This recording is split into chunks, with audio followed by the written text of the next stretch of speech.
Courtney Nunes. I am going to be showing you how to make the best banana bread I've ever had, and it is also award-winning, I must mention. I have to give a shout out to Genius Kitchen, which is where I got the recipe from. It isn't an original, but I do think I make it the best. Okay, to start, you will take 1 cup of sugar, which I already have ready, and add it to the mixer, along with 1 stick of butter, which I have melted. I feel like if you melt it, it works better. And you'll just add that into the blender here and get that going.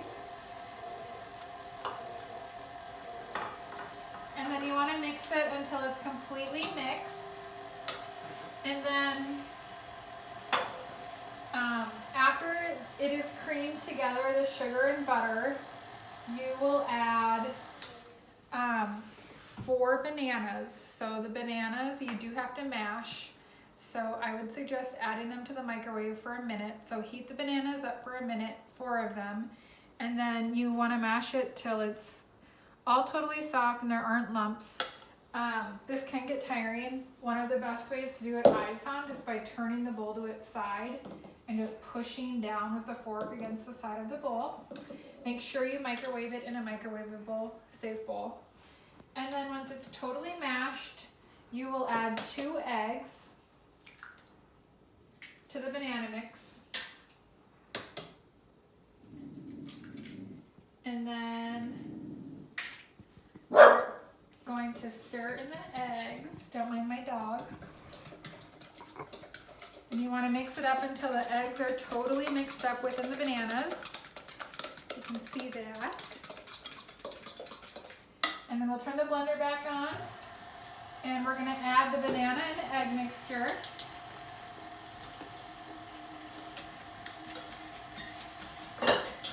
Sometimes the creamed sugar and butter will stick to the sides, so I do always stop and then make sure to scrape the sides. Otherwise you'll have big sugar chunks in the muffins, which isn't the worst thing, but it does change the consistency a little bit. So scrape off the sides and then mix again for a little bit until it's all together.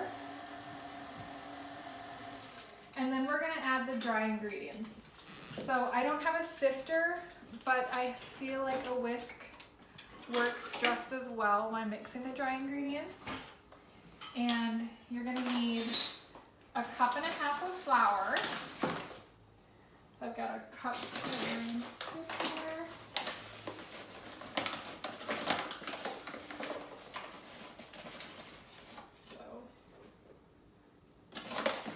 And then I'll usually just eyeball the half. It doesn't have to be perfect, but about 1.5 cups of flour. And then I don't have salt that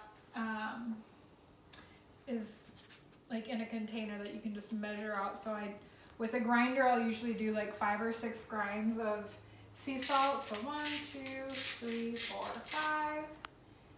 And then you're gonna add 1/2 teaspoon of baking soda. So just 1/2 teaspoon scoop of leveled baking soda. There you go. So we've got the flour, baking soda, and salt mix. And then you're just gonna whisk it up so it's all together. It's super important you do this for a little bit, especially if you don't have a sifter, because the baking soda will make bites in the muffins a little bitter. So sift it really well. And then you're gonna turn the blender back on and slowly add the dry mixture. Do you want to come get a close-up of the bowl?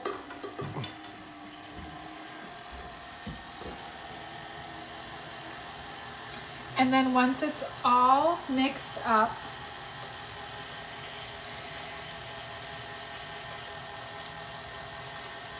then I start adding just a little sprinkle of vanilla.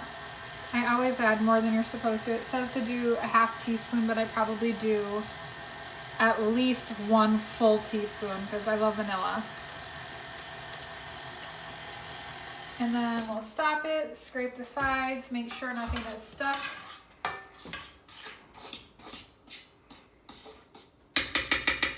Give it one last spin.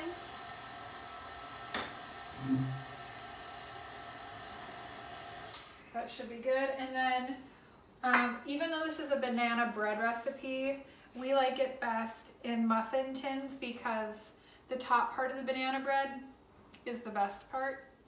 And when you make muffins, half of the muffin ends up tasting like the really good top part on a piece of bread. So this recipe will make probably 8 or so really big muffins, and I always overfill them so they're giant muffins.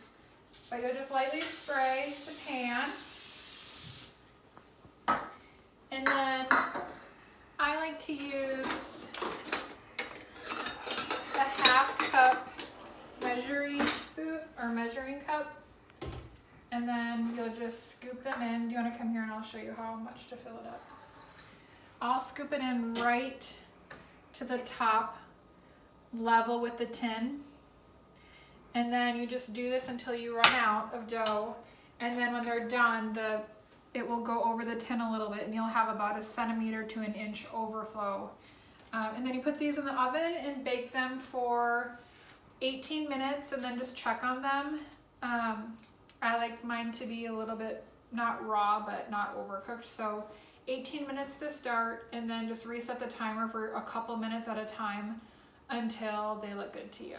I hope you enjoy. Thank you.